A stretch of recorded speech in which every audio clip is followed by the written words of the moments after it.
आज मैंने सोचा कि मैं अपने टीनेजर व्यूअर्स के लिए कुछ बनाऊं, उनकी किसी समस्या को लेकर के मैं वीडियो बनाऊं।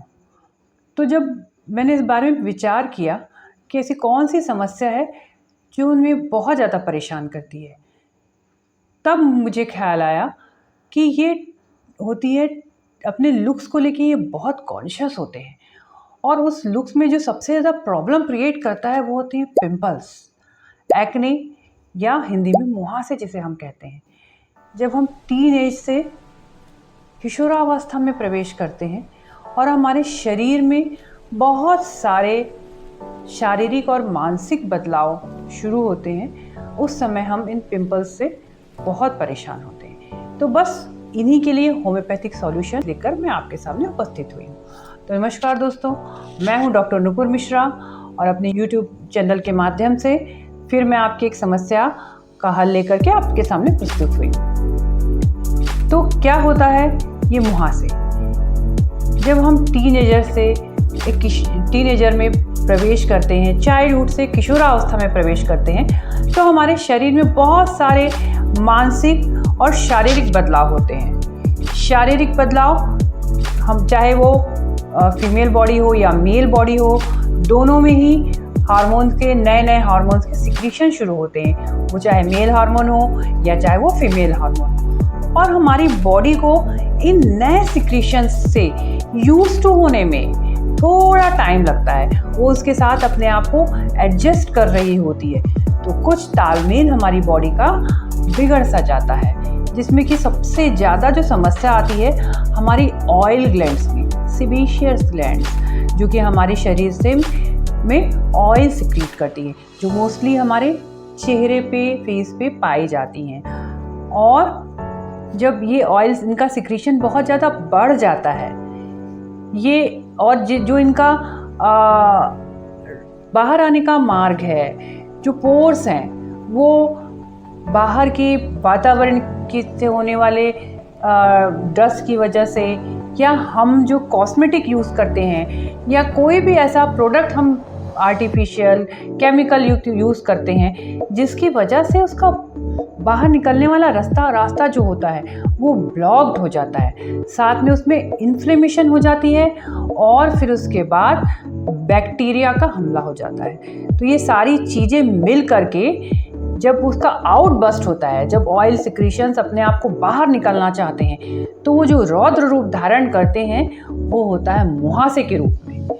ये सामान्य सी बात है, काफ़ी सारे युवाओं में ये सामान्य होता है। एज वही रहेगी, 12 से लेकर 18 साल की उम्र में ये शुरू हो जाता है और 14 to 15 की एज में ये बहुत अपने पीक पर रहता है।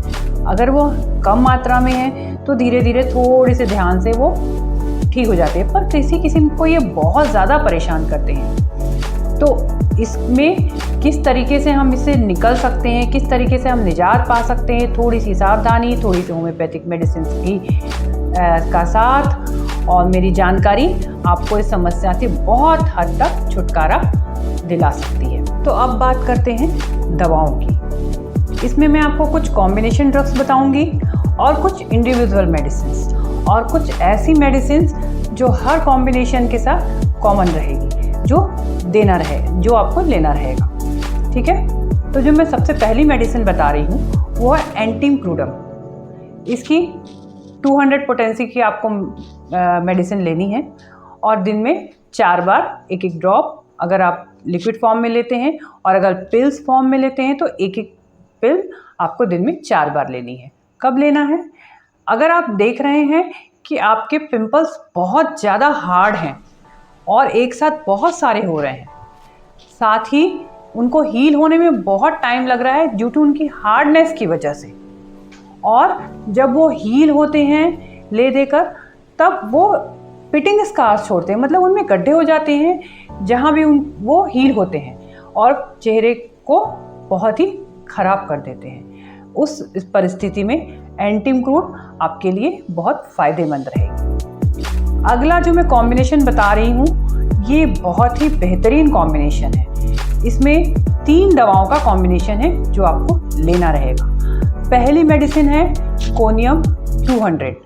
इसको कैसे लेना है आपको, इसको अल्टरनेट डे लेना है। यदि आपने मंडे को लिया है तो फिर आपको वेडनेसडे को लेना है और उसके बाद आपको फ्राइडे को लेना है। मतलब एक दिन एक छोड़कर दिन में सिर्फ एक बार, ज़्यादा रिपीटिशन इसका नहीं करना है। उसके बाद जो 2 और दवाएं हैं, हिपरसल्फ 30 और बेलाडोना 30, ये जो दोनों दवाएं हैं इनको आपको, हिपरसल्फ को जो है मॉर्निंग में और इवनिंग में एक एक ड्रॉप लेना है और बेलाडोना 30 को आफ्टरनून में और नाइट में एक एक बार लेना है।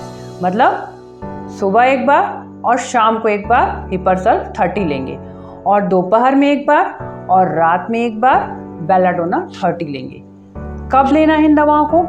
जब आप देख रहे हैं कि आपके मुहासे बहुत ज़्यादा फेस पे ही ज़्यादा आ रहे हैं और बहुत सारे एक साथ आ रहे हैं, एक हील होता है, अगले फिर तैयार हो जाते हैं, हार्डनेस मिल रही है, साथ में सबसे मेजर सिम्टम्स ये है कि वो बहुत पेनफुल है, इन्फ्लेमेशन है, रेडनेस है, फायरी रेड, बहुत रेड, पूरा चेहरा लाल हुआ पड़ा है।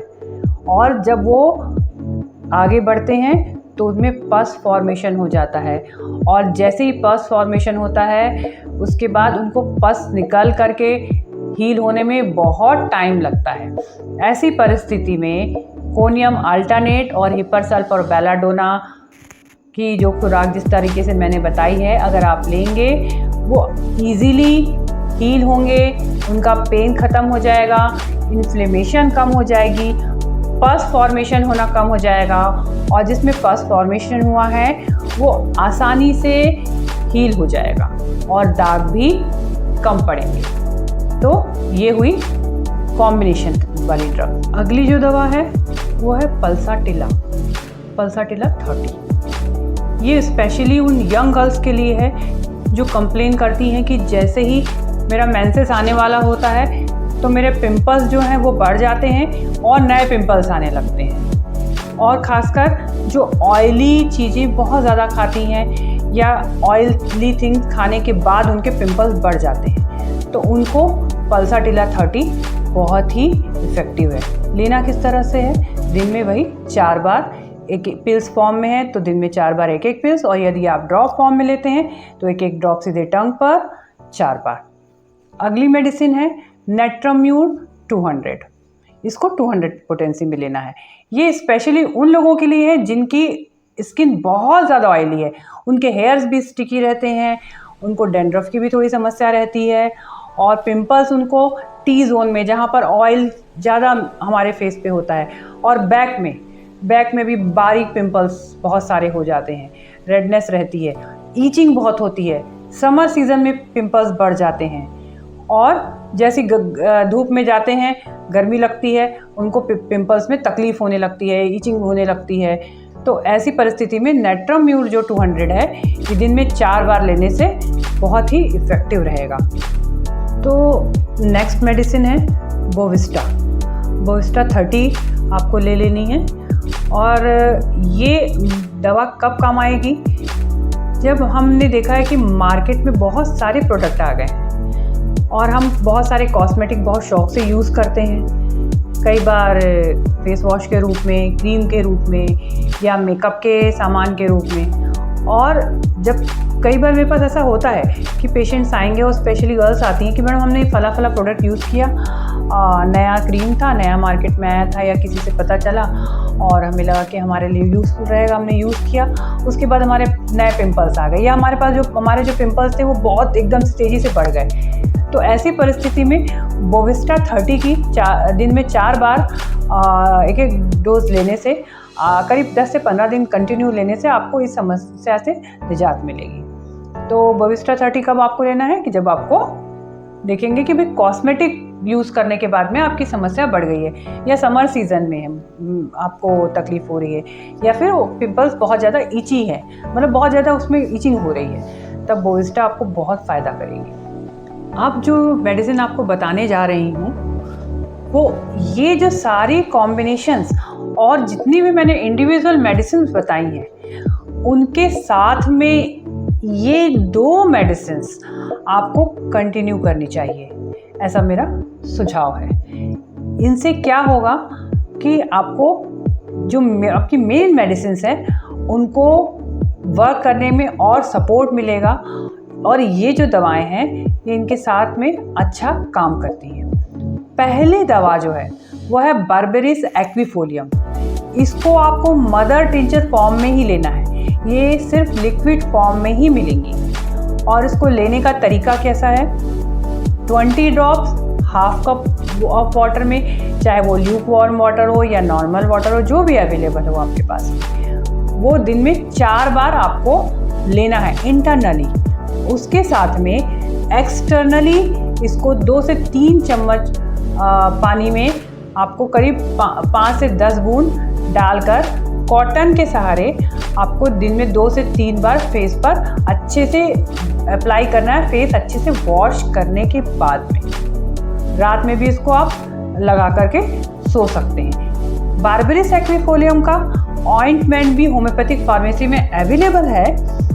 कोई और दूसरी क्रीम लगाने के स्थान पर यदि आप बार्बेरिस एक्विफोलियम को या तो उसके जैसा मैंने आपको पानी में डालकर लगाने की सलाह दी है वैसा, या क्रीम के रूप में अगर आपको यूज़ करना है, तो इस ऑइंटमेंट को अगर आप यूज़ करते हैं तो इससे एक तो सबसे पहला फ़ायदा होगा, जो भी कॉम्बिनेशन आप ले रहे हैं वो सारे कॉम्बिनेशन को ये सपोर्ट करेगी। आपके ऑयल के सिक्रीशन को कम करेगी, पिंपल्स के बार बार होने की समस्या को कम करेगी, पिंपल्स को हील होने में मदद करेगी, आपके स्किन टोन को बेटर करेगी, आपके कॉम्प्लेक्शन को बहुत बेटर करेगी, आपके स्किन का ग्लो बढ़ाएगी। तो ये बहुत ही अच्छी मेडिसिन है। बार्बेरिस एक्विफोलियम के साथ में जो अगली दवा है जो आपको सारे कॉम्बिनेशन के साथ में लेनी है वो है एजाडिरेक्टा इंडिका 3x। इसकी पोटेंसी ध्यान रखिएगा 3x ट्राइचुरेशन। ये होम्योपैथी की कुछ ही कंपनियां हैं जो इस पोटेंसी में बनाती हैं, और ये आपको टैबलेट फॉर्म में 30 ग्राम के प्रेजेंटेशन में अवेलेबल रहेगा। एजाडिरेक्टा इंडिका 3x। इसे लेना किस तरह से है, दिन में 2 बार 2-2 टैबलेट चूज़ करके भी खा सकते हैं। थोड़ा सा बिटर टेस्ट है तो पानी के साथ में भी आप इसको फॉलो कर सकते हैं। काम क्या करेगी, ये बहुत ही बढ़िया बेहतरीन ब्लड प्यूरीफायर है। आपके पिंपल्स में होने वाले बैक्टीरियल इन्फेक्शन को स्टॉप करेगी, फर्दर इन्फेक्शन होने से रोकेगी, और जो भी कॉम्बिनेशन आपको सिम्टम्स के हिसाब से सूट कर रहा है उसको काम करने के लिए सपोर्ट करेगी। इंडिविजुअल भी लिया जा सकता है, कॉम्बिनेशंस जो है उनके साथ में भी लिया जा सकता है। 2 से 3 महीने तक कंटिन्यू किया जा सकता है। बीच में 1 महीने ले लिए और फिर उसके बाद रोक करके फिर कुछ दिनों बाद तक लिया जा सकता है। ये आपको बहुत ही अच्छे तरीके से लेने में भी आसानी है और बहुत ही फ़ायदेमंद है। तो ये मैंने सारी मेडिसिन्स आपको बता दी। अब कुछ बेहद ज़रूरी बातें जो आपको ध्यान में रखनी है। सबसे पहली बात, कॉस्मेटिक्स का कम से कम यूज़ करिए। अगर आप मेकअप प्रोडक्ट या कोई भी कॉस्मेटिक ऐसा यूज़ करते हैं तो उसको जब भी क्लीन करना हो तो प्रॉपरली जो भी प्रोडक्ट आपको फेस वॉश वगैरह यूज़ करने में आता है, जो आपको सूट करता है, उसको प्रॉपरली क्लीन करिए। कभी भी उसको ऐसे मत छोड़िए। दूसरा, बॉडी को हाइड्रेट रखिए, पानी बहुत पीजिए, फ्रूट्स लीजिए, सैलड्स लीजिए, फाइबर की बहुत मात्रा लीजिए ताकि कॉन्स्टिपेशन आपको ना हो। कॉन्स्टिपेशन होने से पिंपल्स की समस्या बढ़ जाती है। उसके बाद स्ट्रेस फ्री लाइफ। स्ट्रेस जितना बढ़ेगा पिंपल्स उतने ही ज़्यादा बढ़ेंगे। ऑयली थिंग कम से कम खाइए।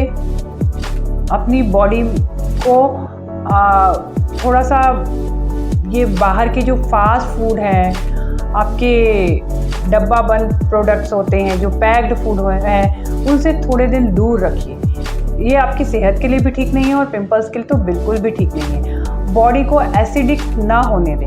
यदि आप बहुत ज़्यादा पिकल्स या सोर थिंग्स, खट्टी चीज़ें खाएंगे, बॉडी किसी भी तरीके से आपकी एसिडिक हुई तो आपके पिंपल्स में इचिंग बढ़ेगी।